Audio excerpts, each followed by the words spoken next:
Ladies and gentlemen of the internet, please stand up for the real Ruby. Hey, Ruby. Hey, Chaka. Welcome back to the Anthony Morris Returns channel. It's really good to do another video with you. It's always fun. Yes, thank you for inviting me. I look a little different, but don't mind me. It'll be interesting to hear what the commenters say.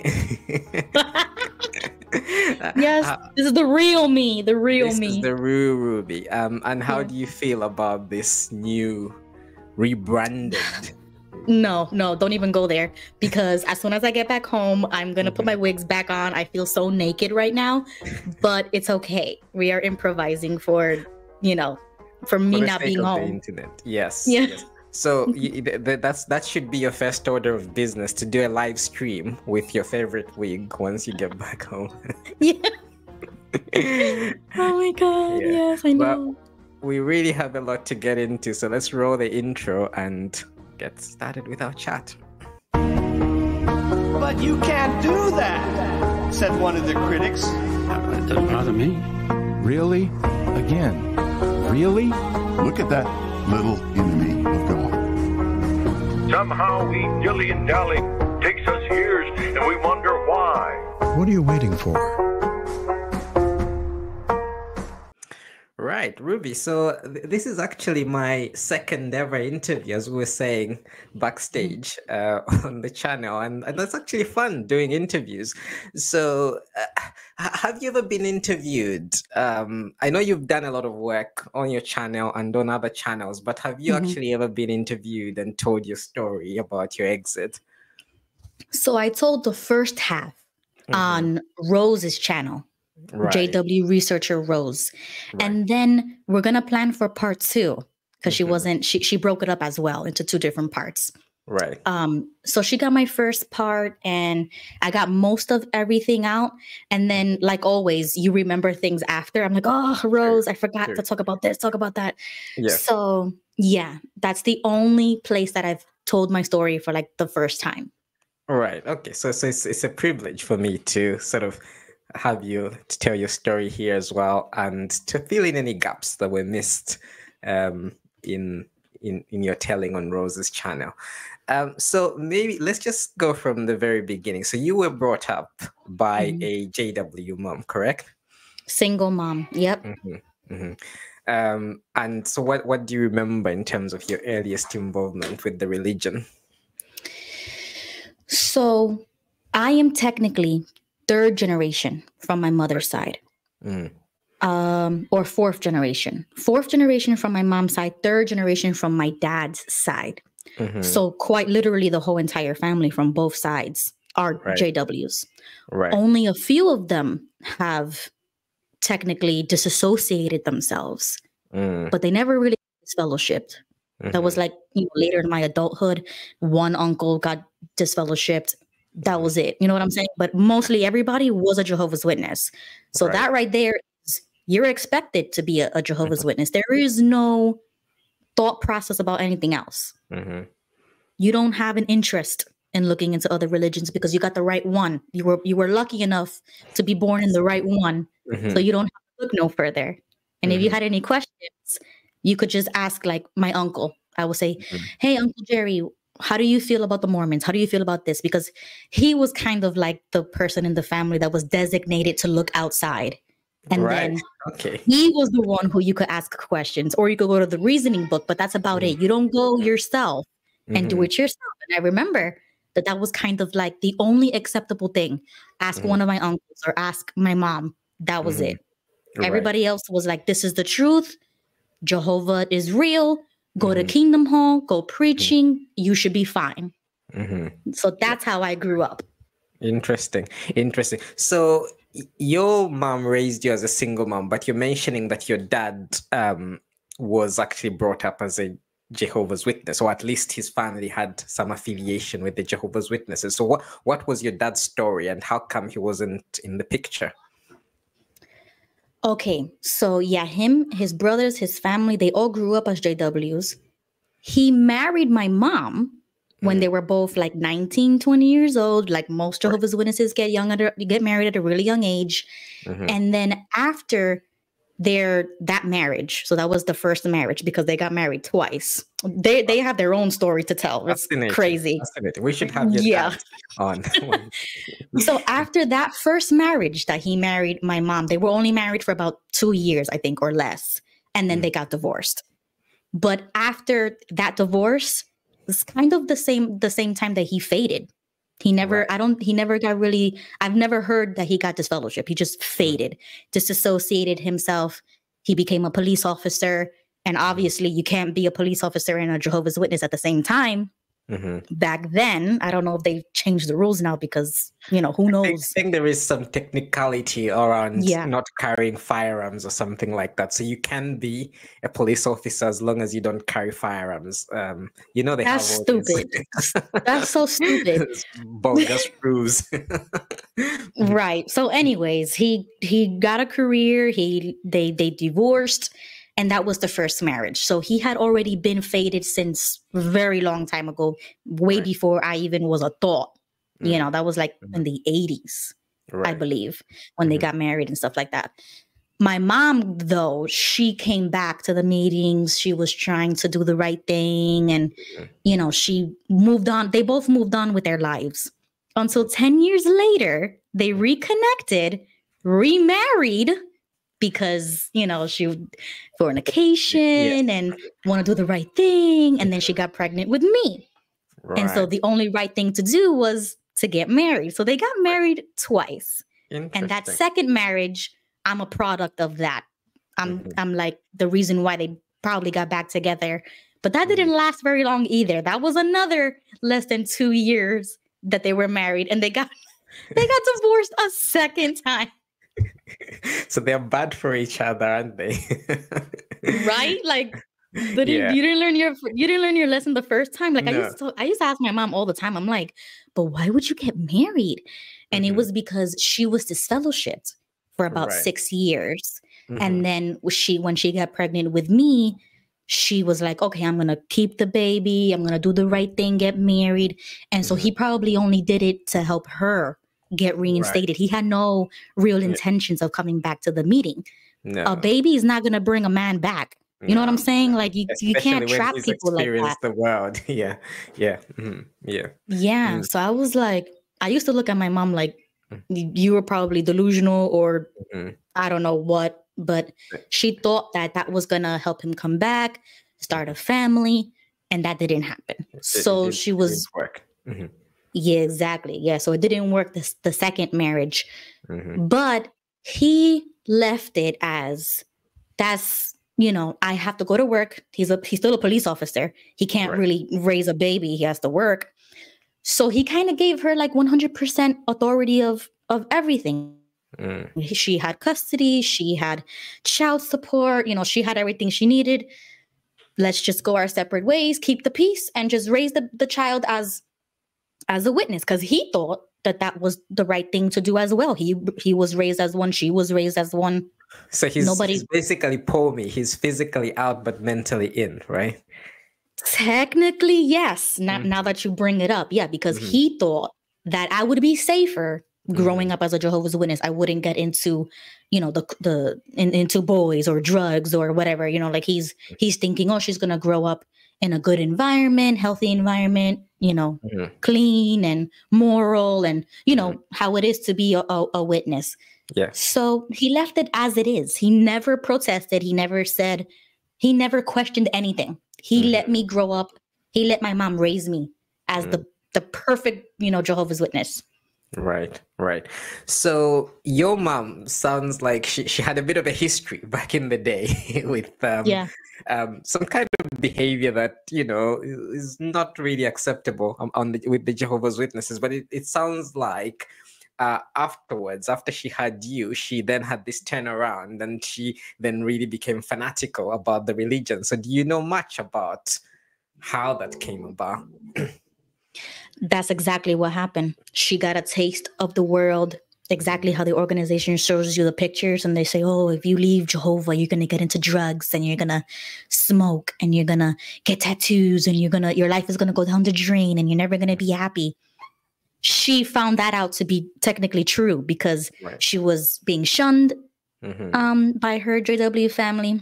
Yeah. Not by her parents, though, because her parents were never baptized.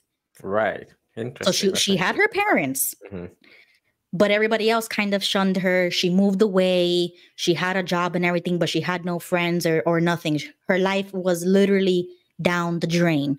And she equated all of those coincidences on it's because I'm not a witness anymore. Right. So she's thinking, let me get back with this man. Let me try to make it right a second time. Let me try to do the right thing. And all of that sucked her right back in to the religion. Right. And then as I'm growing up, she used to tell me those stories to try to condition me into believing that you don't want to make the same mistakes I did. I was in the world for 6 years. I was depressed. I was this, I was that. And that kind of gives you also the fear, like, oh, I'll never leave Jehovah because I don't want to end up like that. Yeah. Yeah. And I think this happens a lot in the Jehovah's Witness religion. I guess it happens with parents across the spectrum, whether they're religious or whatever. There's this aspect of living vicariously through their children. So you have parents, for example, who have made a lot of bad decisions, and then they kind of make it their life's mission so that their children don't make the same bad decisions with the religion. For example, you also have people who maybe they dreamt of going to Bethel or being, I don't know, special pioneers or missionaries or whatever. And that never happened for them, and then they push their children into that. So you see that happening a lot, and it seems like that's what's happened with your mom. Oh yeah, because she was projecting a lot of that energy towards me. Like, this is what you don't want to do because this is what's going to happen because it happened to me. But in the back of my mind, I'm like, yeah, but you made bad decisions. Yes. Like, that was your fault. I won't make the same decisions. But you see, you're just subconsciously thinking like that. You're not actually verbalizing that. No. So it was always just in the back of my mind, like, well, this person made a lot of bad decisions, but maybe I could do it better. Who knows? Like, you're projecting all of those failures onto me. But she also used that like conversation or parenting. And now that I'm an adult, I recognize that it is borderline like emotional and psychological abuse for them to project all of that, their failure, their depression and anxiety that they were dealing with and never like got over, never got the professional help they needed, but they're, giving that energy to the child, like, this is what's going to happen because it happened to me. And it's like, now you're scared. You're scared to live on your own. You're scared to move away because you're thinking that's exactly what she did. And look at her. I don't want to be like that. Yeah. Yeah. So that's how she would steer me back to the Kingdom Hall and Jehovah. This is what you really want. But I didn't make that decision. I didn't have that choice. That's what she wanted for me. Yeah. So speaking about the choice then, so you ended up being roped into getting baptized or manipulated into getting baptized at the age of 10. Yeah. 10 years old. So how did that come about? Oh, it's crazy to think about it because I would never do that to my 10-year-old. I have a 10-year-old right now. And just to think all of that emotional trauma that I was going through was never really addressed because, they say, oh, just pray more, just go to the meetings more, just study more. But I was a very troubled child and nobody just didn't notice or didn't take the time to get me the help that I needed. So she kind of just used the religion also as a therapy. Let's go out in service. You're going to feel better. Let's pray more. You're going to feel better. If you cry out your heart to Jehovah, you're going to feel so much better. And I was like, okay. But I never actually felt better.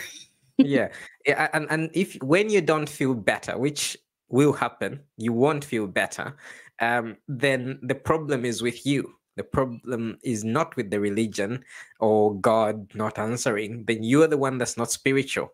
There's Right, something not doing enough. wrong, you're doing that makes it so that God is not blessing you, or Jehovah is not blessing you. Right.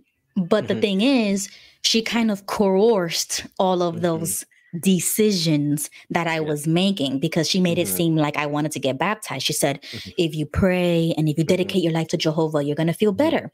You should get baptized. You should do this. It's like you have to do X, Y, and Z to feel better. Yeah. And you're not really getting to the root problem of the type of depression that I had as a child. Like no 10-year-old should have to be going through that much anxiety and depression. And I was even suicidal since then.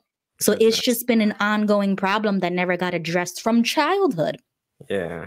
Yeah. So I got baptized thinking that I was going to feel better, that I was going to not want to end my own life at 10 years old, that I was going to be more accepted. I was going to do everything that I'm supposed to do so that I can actually feel better at night. Like, that's horrible. That's horrible. And that's why I'm like, I have a 10-year-old now. And if he came to me with the type of depression and anxiety that I had, I would go to the doctor the next day. I would go to my PCP and say, hey, my kid is telling me that, you know, he's depressed or that he doesn't want to live anymore. Like, those are serious things to say as a 10-year-old. You don't just say, okay, let's pray about it.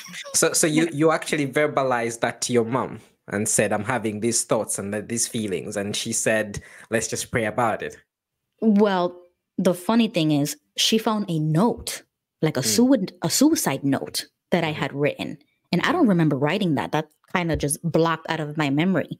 But she says that's how she found out that I was suicidal, because I wrote a sentence saying, I want to kill myself. And I'm looking at her like, if you found something like that and how young I was, why didn't you take me to a doctor?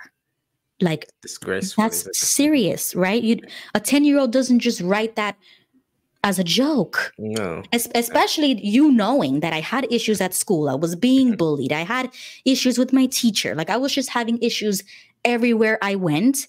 And the only place that I actually had some type of peace was at the Kingdom Hall, because I was around people who I've known since I was a baby, people who accepted me, but the outside world never accepted me. So I didn't want to participate in that world.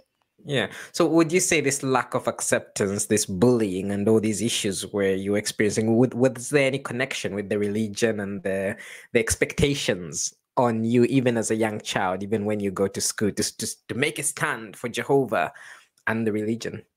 Absolutely, 1000%. She would put the literature in my book bag and say that the school was my special territory. That I was like a little pioneer and that this was my special territory.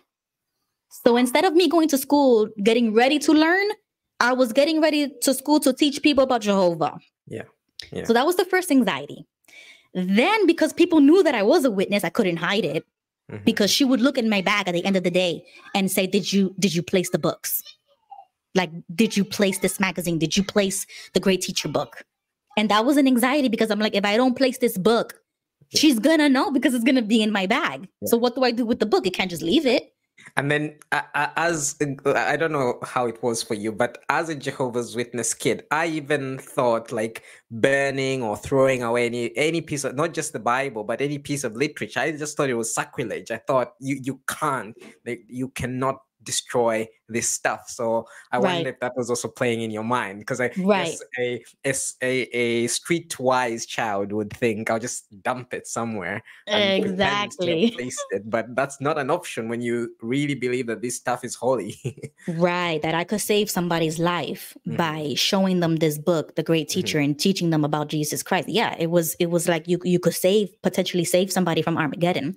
So that's how I was. I believed in it. I was indoctrinated so much into it that was the anxiety. I couldn't just get rid of the book. I had to place it. I had to have like an experience to say next Thursday that I spoke to my classmate about Jehovah. And it just never happened. I just couldn't do it. And they knew that I was a Jehovah's Witness. So I was always the weird one, because I was the only one in the entire school. So my teacher, I was getting bullied by my teacher for not standing up for the allegiance, for not pledging the flag, So I was getting a lot of dirty looks from the teacher, from an adult, right? So I used to feel anxiety that my teacher was bullying me. And then the kids were bullying me as well. So I never wanted to go to school. And that anxiety of just going to school, I wanted to end my life over that. Like, I don't want to go to school anymore. I don't want to go there anymore. I just didn't want to participate in the world anymore. I used to tell my mom, I just want to go out in service. I just want to like be at the Kingdom Hall because I'd rather be here where like I'm loved and accepted than in the world where everybody is just mean to me or just like not my friend for whatever reason. And I'm thinking it's because I'm a witness. Couldn't celebrate birthdays or anything. So it just didn't work for me. But then it backlashed because when I told my mom that, she went straight into the principal's office, made a scene about the bullying and all that stuff. And then I was subjected to mandatory counseling. Looking back, I'm thinking, okay, maybe that was a good thing. I did need counseling, but nobody understood the real issue of why I was getting bullied. It was because of the cult. They're just thinking, oh, every kid goes through bullying. Let's just get you a little bit of help. But that wasn't the case. I'm not getting bullied because of a regular bullying. It's like religious persecution to a child. So did you feel that your counselor wasn't really getting the root of it? Well, it never came up. She never brought like anything that personal up. She just kept it to school. Why do you feel anxious coming to school? What's going on in the classroom? How can we make it better for you? So that was a good thing because she took my mind off of all of those like subconscious problems that I'm having in the back of my head about the cult. She just made it about school. How do we make your school life better? So I loved her for it. I used to love going to her because she used to tell me like, as soon as you feel anxiety or whatever, just leave the classroom and come to my room. So that was kind of like my escape. I had somewhere to escape. And then she got me into journaling. She said, keep a journal and write down every day the things that you do. Small accomplishments, goals, whatever. So that book, like keeping a journal, kept me alive because I was like, I had something to look forward to.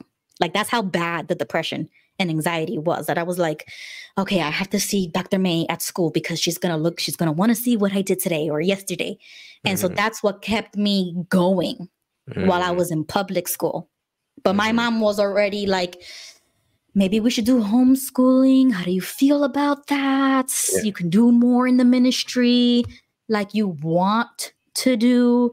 And so she made it sound so nice and easy. It's so appealing. Yes. And I think if you're a young person, you know, there are young people that look forward to going to school every day, but that's not the case with every young person. For a lot of other young people, there's lots of other things they'd rather be doing, including, unsurprisingly, going in the ministry. Because when you go in the ministry, there is no real challenge there. There is no pressure as in doing homework or answering questions in class or solving maths equations and things like that. Exactly. So there will be children that will naturally accept such offers, right? And the Jehovah's Witnesses, they do not understand that, the leadership.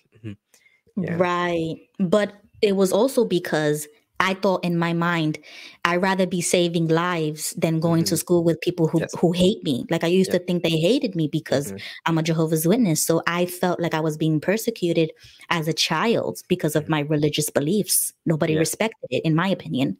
So I'm thinking, I'd rather put my energy and time somewhere else where I'm appreciated and I'll be saving their life, because if Armageddon comes, at least I can, tell God, here I am, send me, right? Let me do that work. Exactly. It feeds into that persecution complex when in reality it's a self-inflicted problem. But I just guess at the time, I wonder if you ever imagined that you would one day be in your 20s and have kids of your own. Never in a million years. I was, because my mom used to tell me stuff like, you probably won't even graduate high school. So it doesn't really matter all these school problems you're having. If you need to pass a test, like you don't have to worry about those anxieties because we're doing this preaching work every day because Armageddon is going to come at any minute. So you don't have to worry about those things. Just worry about this, because this is what's going to get you to paradise if you're doing Jehovah's will and you're helping other people learn about Jehovah. So I'm like, of course, sign me up. I want to save some lives. I want to be doing this rather than going to school and doing a math problem that is not going to save my life. Yeah. like what's school for? Exactly. And like that's exactly the line that's been told to generations upon generations of Jehovah's Witnesses. Okay, so before we change tack a little bit here, Ruby, did you ever get help with your mental health issues? Like, did you ever get to the core of these difficulties? No, because after that, she helped me get baptized at 10 years old. And then she said, we're going to move to Florida. You're going to homeschool. Your life is going to change. Everything's going to change. So don't even worry about what's happening in New York or with school. We're going to completely change our lives and we're going to serve Jehovah to the fullest. So I was like, awesome, let's do it. And we moved from New York City to Florida, not knowing anybody. It was just me and my mom. She was a single mom. We left our friends, our family, everything that we've ever known, moved to a brand new state, new congregation, new everything, started homeschooling. And that's from 10 years old to 17. So for 7 years, that's what I was doing.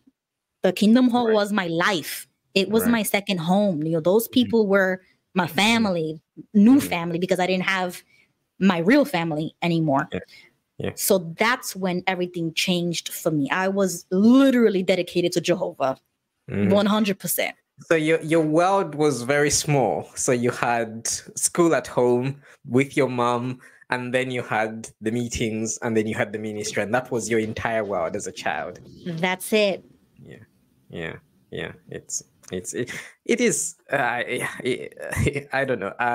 It's difficult what what Jehovah's Witnesses parents sometimes end up doing. And this is something, I guess the religion doesn't officially encourage or discourage homeschooling, but there is this subliminal messages that are sent to parents, and the parents that take it to the extreme, they end up making such decisions. Yeah.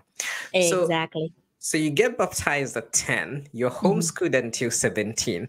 My understanding is at one point, at some point you got disfellowshipped. How did that happen? Because you were in the right environment. All the it wasn't supposed to happen to me. To thrive spiritually were there. Yeah. And that's how I used to think. I used to feel like invincible. I used to feel like I'm doing everything in my power to be in Jehovah's good graces. Nothing bad could happen to me. Nothing that I'm gonna be fine. Well, I wasn't fine. And so at around 15, 16, that's when everything came crashing down. I was publicly reproved. Right. And I could go into that if you want me to tell you why. You want me to give details or? It's entirely up to you. Whatever you feel comfortable sharing with the viewers. Okay, because I did talk about this on JW Researcher Rose's channel. Right. So if anybody wants to do like more details, you could definitely go there. But basically, I was reproved because I was having inappropriate conversations with other Jehovah's Witness boys in these chat rooms and things like that. And so define inappropriate conversations. Okay. Very, very inappropriate. Right. Yeah. Yeah. I just want to see, because I think sometimes people get disfellowshipped for things they shouldn't be disfellowshipped for. Just because the elders misinterpret the rules, or to use a Jehovah's Witness phrase, they go beyond what is written. So I just want to have a look out of curiosity what the elders manual says, and I think I might share. Okay, I'm gonna share my screen. I think it is in there, because I think Vern covered that chapter, and I was in the chat saying, "Oh, they probably made this chapter because of me, because I had one of the biggest like online scandals during that time." Okay, so let's have a look. Just out of interest, can you see my screen? Yeah. Yeah. So I think this is chapter 12, paragraph 15.2 for Yes. reference. And it says immoral conversations over the telephone or the internet. And it says the practice of engaging in immoral conversations over the telephone or the internet, including sexting, can involve obscene speech or gross uncleanness, either of which can be a basis for judicial action. If such conduct occurred on a few isolated occasions, judicial action may not be necessary. Counsel from 2 elders may be sufficient to handle such minor uncleanness. The elders should inform the coordinator of the body of elders of the situation. However, such conduct may escalate in gravity and by frequent repetition become gross uncleanness with greediness, requiring judicial action, especially if the individual has previously been counseled, and so on. So would you say that your situation escalated in gravity? Yes, that whole entire paragraph is the reason why I publicly got reproved at the age of 16. But that was a problem that I was already having. It just escalated by the time I was 16. And because it involved like 20, 30, 40 other people, they couldn't privately reprove me. That was their reasoning. And then all of those connections of all the other, Jehovah's Witnesses in the group chat, I was tasked on getting their information because my elders had to talk to their elders. So now you were not all in one congregation. Oh no, it was all over the United States and Puerto Rico. It was a huge thing. So how did you get found out? Oh, I confessed. I confessed first because I thought that by confessing first, it would show that I was repentant and that I was telling the truth. And that was my gullible understanding at that age, because that's what you're told, right? Exactly. Yeah. So you're told to show remorse and to show like you're sorry for what you did and stuff like that. But the second reason why I went ahead and just confessed it was because I was getting harassed by those JWs from all across the United States and Puerto Rico, that they were going to leak my photos. So the whole sexting arena of immorality is exactly what was the blackmail that they were going to use against me. I was scared. Your hand was forced to some extent. Yeah. And I guess this is the difficulty, because obviously the elders are not trained to handle such delicate situations as, say, a secular professional. And you are a young person. You're very vulnerable. Who knows who could have been in that group? I guess the reasoning was it's all JW. It could have been just JW youth, but they could have been grown-ups who were pretending to be youth. And what do they decide to do? They decide to name you and shame you in public when you're 15 years old. How does that make any sense? Exactly. And that was the biggest issue, is that I was the minor within the group of 30 plus people. Everybody else was over the age of 18. So these were grown-ass Jehovah's Witness men that were trying to exploit me over the internet like that. So it was a lot of stress and anxiety.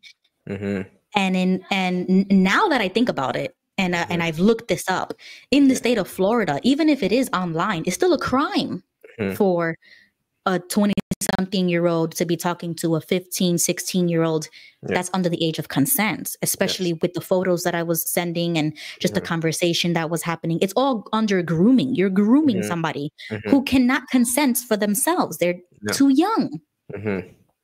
But they never brought that up. That was never like something to consider, that it could turn criminal. I can actually get real justice in the real world for people trying to groom me and trying to exploit that vulnerability. Because it was almost like revenge porn. Like, if you don't talk to me, I'm gonna leak everything. Like it was always that fear on the phone. And I felt like, if I don't do this now, it's gonna get worse. I might get suicidal again. I might go into that depression again, because you feel like you can't breathe. And it was like nobody even put a finger on me. But that's how bad it was emotionally, that these people had something over me. So I was like, no. I need to go to the elders, and they're gonna handle this. They're gonna protect me. They're gonna get to the bottom of this. And so that's when I confessed. And then they did a committee, and in front of those 3 men, I had to describe these everything. Yeah. I had to now describe the types of conversations in details. Please don't tell me they wanted to see the pictures, the sex messages. No, they didn't ask me that, and I didn't say. I just said it's inappropriate. I'm not gonna get into details. Like I was quiet about that. I was just like, listen, this is it. Tell me what you want to do. I'm not gonna say anything else. I wasn't like giving it voluntarily. It was tooth and nail with me. They had to ask me a lot of questions. And I had my mom there as well. But she's not allowed to say anything. She can be there, but she's not allowed to participate in the conversation. Right. So she's sitting there right next to me, and she's listening to everything that's happening. And this is the first time that even she's hearing about the situation. Because when I first told her about it, it wasn't like a mother-daughter conversation, sit down, talk to me, what actually happened. No. She said, you better go to the elders and handle it with them. Don't even come to me with that. Yeah. So she didn't really discipline me in that way as a mother would or a father would. It was like, the elders are going to tell you what's your punishment. Right. And the infantilization that happens, that is constantly happening to Jehovah's Witnesses, the way they're talked to by the leaders, this slow robotic speech, the way they're told everything run to the elders, it just makes Jehovah's Witnesses not equipped for the real world. So your mom is an example of a parent being ill-equipped to deal with an issue that can happen to any parent at any time. This is something she had to handle, but because you're infantilized in the Jehovah's Witness religion, you're told everything that happens, you need to take it straight to the elders. You never think about developing the skills to handle those situations, which is really unfortunate. Yeah, exactly. And that's also what allowed her to kind of wipe her hands with that. Like, oh, this is out of my hands. I'm not gonna deal with this. You better go to the elders. She didn't even say go to your father. That wasn't even an option. Don't even talk to your father about these things because he's not a Jehovah's Witness, so he's not going to understand They cut you out of the picture if you're not in the religion. Yeah, and it's shameful as well, because your mom, I guess she was trying to protect her good name in the religion, and particularly if she had any privileges, like if she was a pioneer or whatever, then she would want to show that she's doing the right thing by rushing to the elders. Oh, I've only just found out about this and I've instantly reported to the elders. So it makes her look good. And those are the considerations that Jehovah's Witnesses parents are making when they're actually serious decisions or serious situations that are affecting their children. Right. But I also noticed that she kind of treated me like an adult, even if I wasn't one, because I was baptized.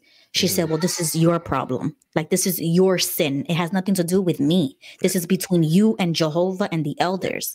Don't even come to me. Like, she was that type of a parent that was like, this is something you did. It's your fault. So she never actually took it upon herself to get me counseling if I needed it, therapy if I needed to talk to somebody. No, you better go talk to the elders and you better pray to Jehovah because I didn't raise you that way, So she kind of left all of that to the elders. So she was sitting there and she was just staring at the floor or shaking her head like, I didn't raise her to be like this. I don't know why she's doing this. Like, you're not going to the root of the problem. You're just putting all of the blame on the child when you're the parent. You're the ones who's supposed to be digging onto, why did you talk to these people? You've never met them in your life. You're sending them pictures of yourself. Why would you do that? Let's get to the root problem of these situations. But that never happened. So I'm just giving all of these details for the very first time because this is not a conversation that I would ever have with my mother, let alone my father. So I'm talking to these elders and I'm giving them the deepest, darkest secrets that I've ever done. And she's just sitting there like plain face, no emotion, no conversation after the meeting? Absolutely nothing. And that right there is when she started emotionally disassociating herself from me. It was like a soft shun of like, well, you need to do what you need to do to get back into good standing. Don't even look my way until you do what you need to do. So now I'm there like, I'm looking to the elders. Tell me what I need to do. I'll do anything. Like I was begging, I was pleading because I was like, I don't want, like, this is Satan. And I don't want Satan to get me. So I'm doing literally everything that they say. It's like I was at their feet. You know, I was like trying to kiss their feet. Like, tell me what I need to do. So, you know, they told me, well, you're going to get publicly reproved. You can't comment. You can't do certain things. And I was like, okay, fine, Dad. I don't care.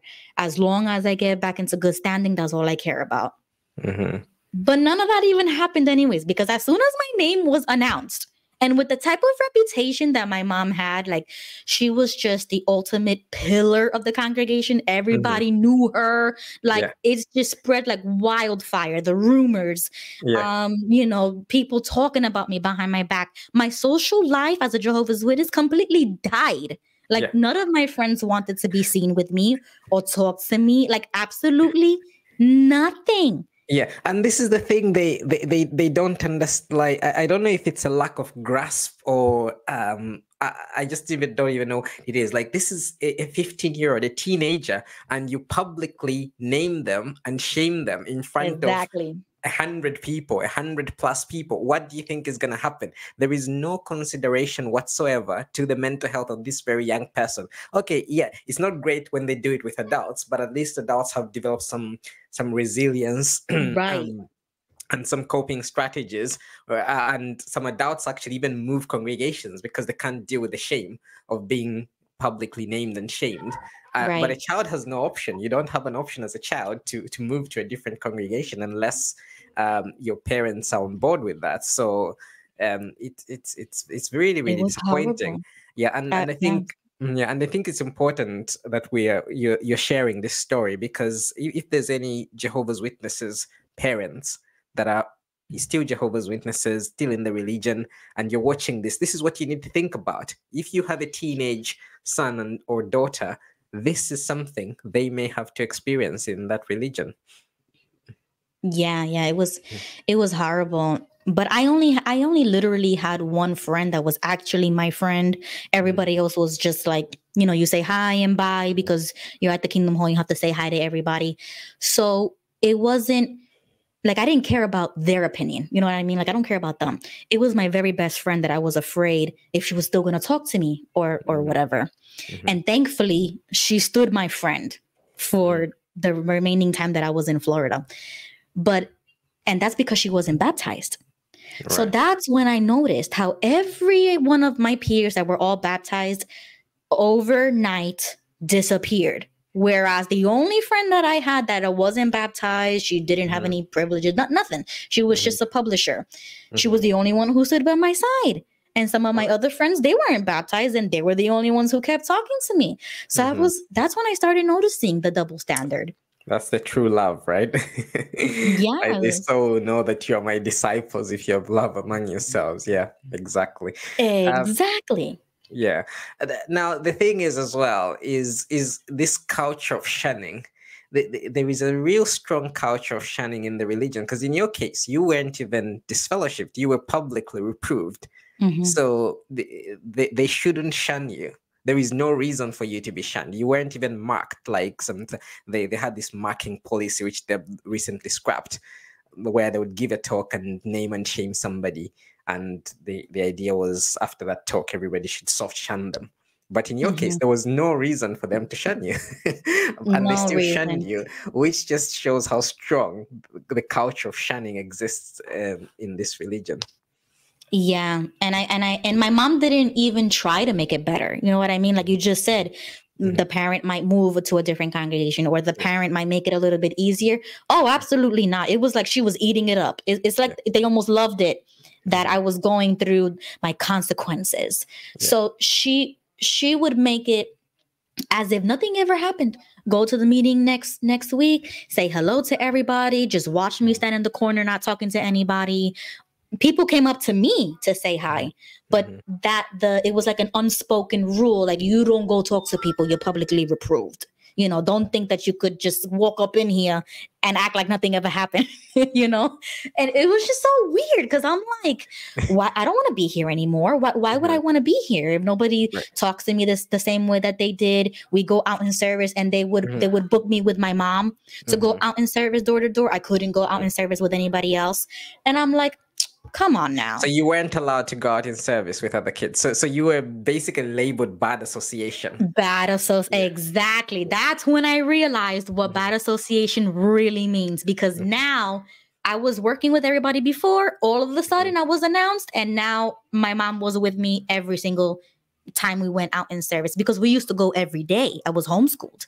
Yeah. So it was very obvious. It's not just one out in the blue moon. It was every single day that we went out in service. And me and my mom would go out in service 4 times a day. Yeah. Every day. Yeah. So it was a perpetual, like, disgust. Like, nobody wanted to be seen with me. Nobody would talk to me. Nobody would go out in service with me. Nobody would make plans with me like they used to. It was all dead overnight. And I was just like, I don't want to be here anymore. And that's when I started making plans to leave. I'm like, I need to get out of here. Right. Now, so just one more thing, one more comment I wanted to make on this, and I'm sure you have your thoughts on that as well, is the way they announce it as well. They announce it in such a way that you are open to slander and to character assassination and all sorts of things, because they just say, when you're publicly reproved, they just say Chaka has been publicly reproved.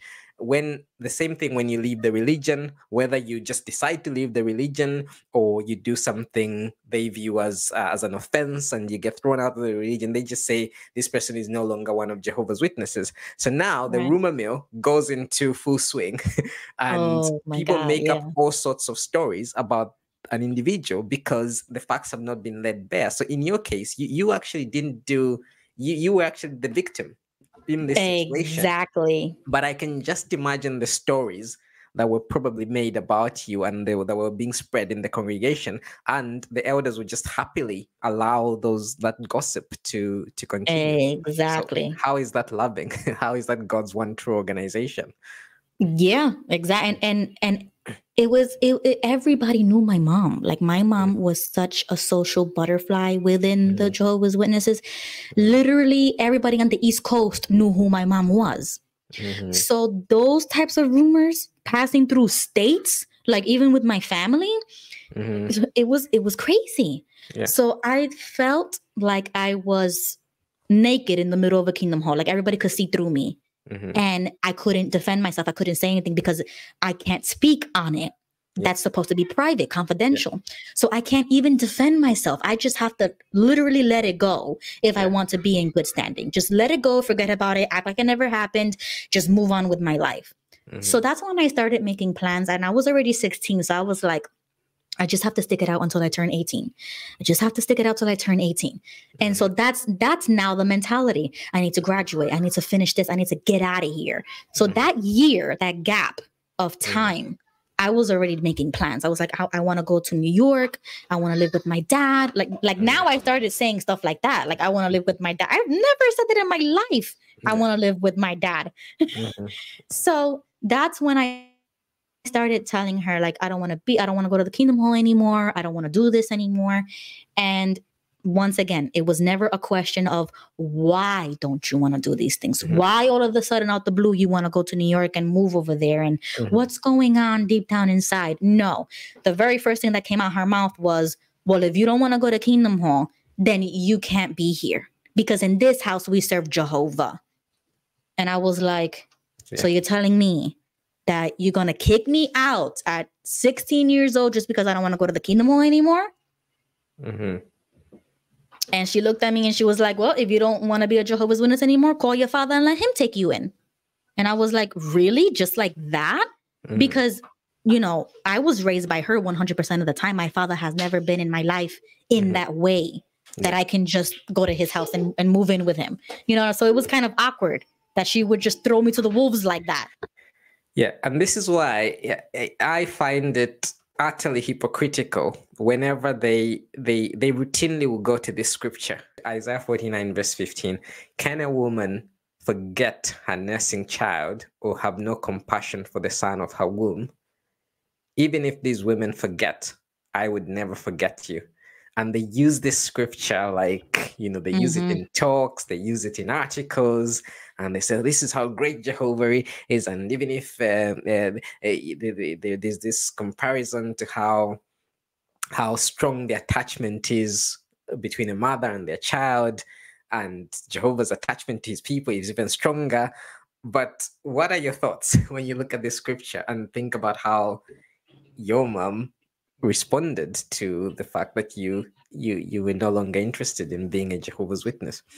Oh yeah, that was always the first thing that would come out of her mouth. It was like, I'm gonna serve Jehovah. I love Jehovah more than you, basically. That was always the very first thing that would always come out of her mouth, that I'm always gonna serve Jehovah over anybody. And she would also reverse it, and she would tell me, even if I don't serve Jehovah, you need to choose Jehovah over me.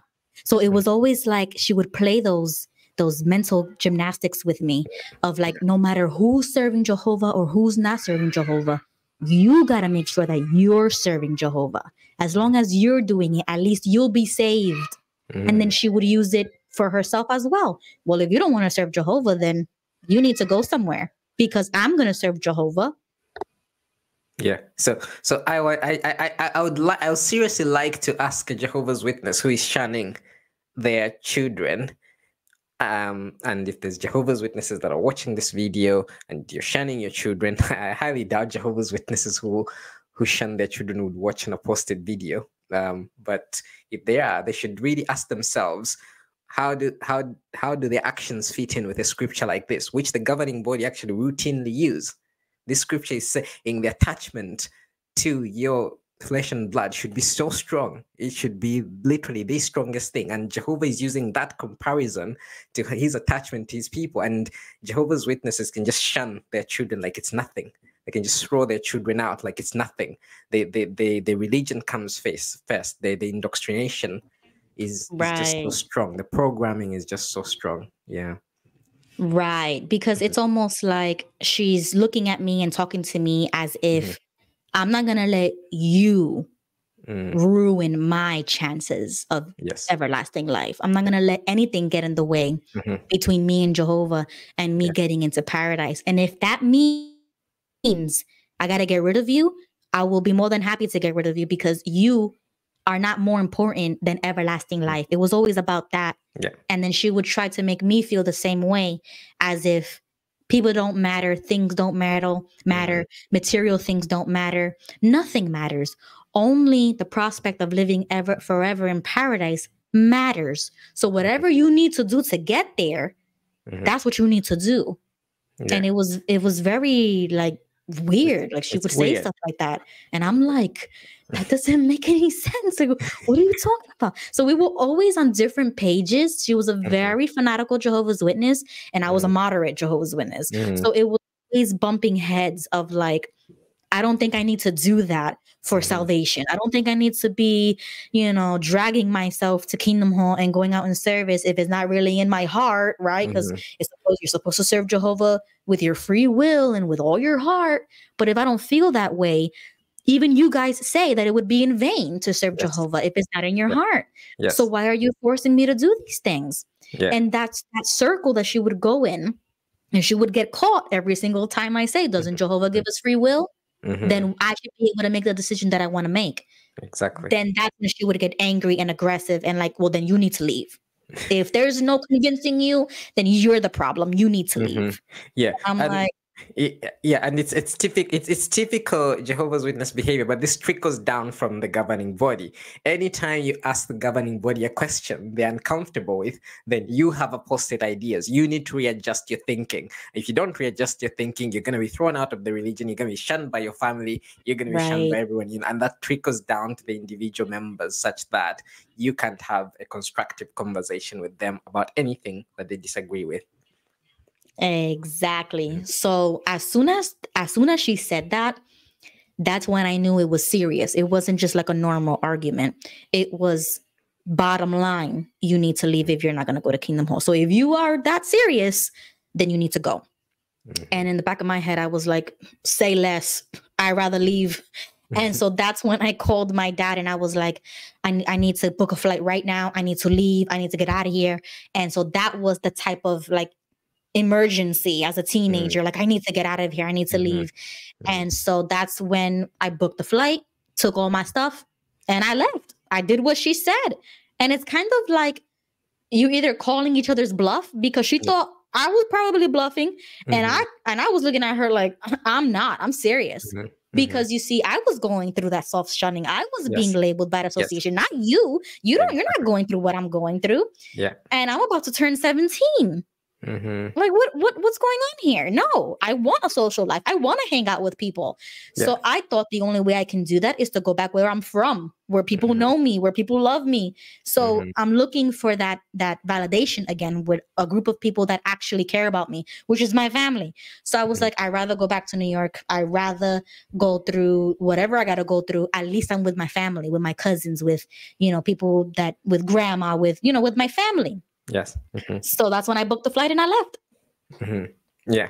So, Ruby, what we should do, because we're coming up to an hour now, is we should probably stop this video and we should come back because there's so much more to talk about. We need to find out what happened when you went and were with your family. We need to find out what happened with your history, with discipline, with the religion, and what eventually caused you to go, I don't believe this anymore, and walk away and get into your activism. You think that's a good idea? Yes, you're gonna have to do a part 2, like Ruby takes on New York, because that's a whole other story. But this has been absolute fun, and I hope people that follow your content on the channel, I hope this will give them a bit more of an insight about your background. So we'll definitely be back with part 2. Audience, please don't forget to like this video if you enjoyed it. Please don't forget to subscribe to this channel, and please don't forget to subscribe to Ruby's channel. It's at New York Rican, and there's a lot of fun content there, and there's lots happening pretty much most days. So yeah, do that. Thanks, Chaka. Yeah, thanks very much for doing this video with me, Ruby, and we'll continue next time. Bye. But you can't do that, said one of the critics. It doesn't bother me. Really? Again? Really? Look at that little enemy of God. Somehow we dilly and dally, takes us years, and we wonder why. What are you waiting for?